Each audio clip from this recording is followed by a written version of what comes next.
Bonjour, en ce beau vendredi du dernier jour d'avril, je vais préparer une petite capsule vidéo sur une suite à une question que des clients me reviennent parfois. On regarde une fiche centriste, puis c'est indiqué PAC, PAC sur la fiche descriptive. Les clients se demandent souvent c'est quoi exactement quand il y a une PAC. On va voir aussi la notation PAC 72 heures à côté. Donc, quand il y a une PAC dans une fiche descriptive, ça veut dire qu'il y a une promesse d'achat conditionnelle sur la propriété qui est annoncée, qui est affichée. Donc, les conditions, quand il y a des conditions, ça veut dire qu'une promesse d'achat qui est acceptée, mais qu'on est en train de faire la réalisation des conditions. Par exemple, une des conditions qui devrait revenir en priorité, ce serait l'inspection. L'inspection, il va y avoir la condition de financement pour la plupart du temps aussi.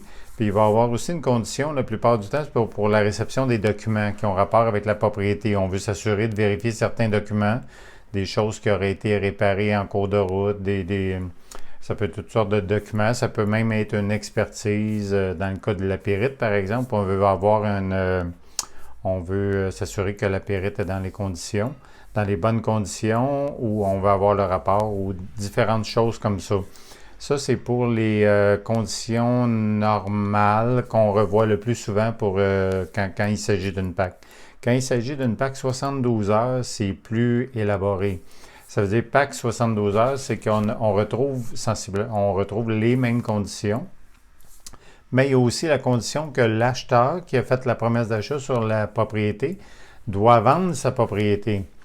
Donc ça devient, je vous avoue qu'avec le marché actuel, qui est un marché vendeur, c'est une condition qui apparaît presque pas présentement parce que le vendeur a tellement d'options pour vendre sa propriété que c'est très rare qu'il va se rendre jusqu'à accepter une promesse d'achat conditionnelle avec une clause de 72 heures qu'on appelle dans notre jargon une clause de 72 heures.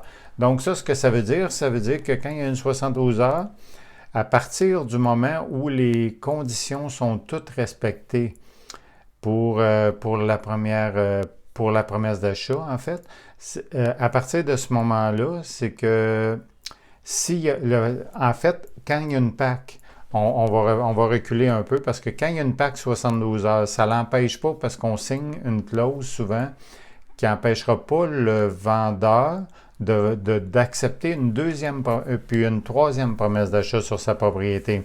À ce moment-là, ça veut dire que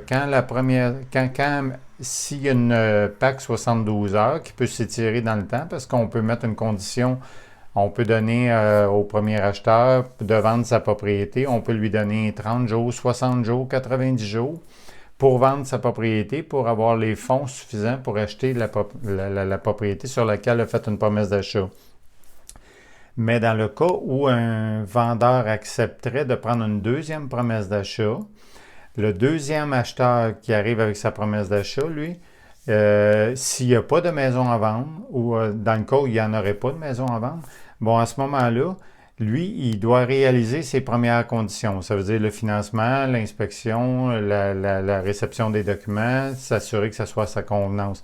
À partir du moment où lui a réalisé toutes ces conditions, sauf celle d'aller chez le notaire, bien sûr, à ce moment-là, il se retourne de bord puis on informe le premier acheteur, lui qui avait toujours sa maison à vendre.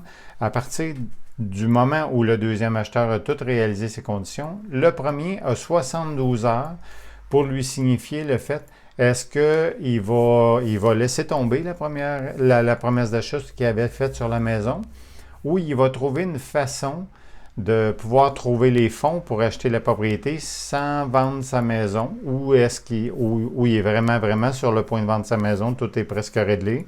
Des fois, la banque va lui autoriser de faire un pont, ce qu'on appelle un pont, un bridge, qu'on entend souvent aussi. Donc, c'est comme ça que ça fonctionne une promesse d'achat conditionnelle et une promesse d'achat conditionnelle avec une clause de 72 heures. C'est un mécanisme un petit peu complexe, mais qui est fait pour pouvoir protéger les acheteurs et les vendeurs.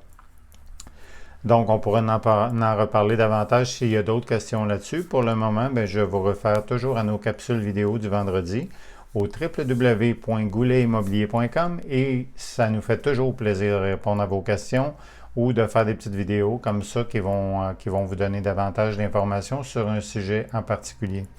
Je vous souhaite une excellente semaine et au plaisir de vous revoir la semaine prochaine pour vous servir comme on aime être servi. Bonne semaine à vous!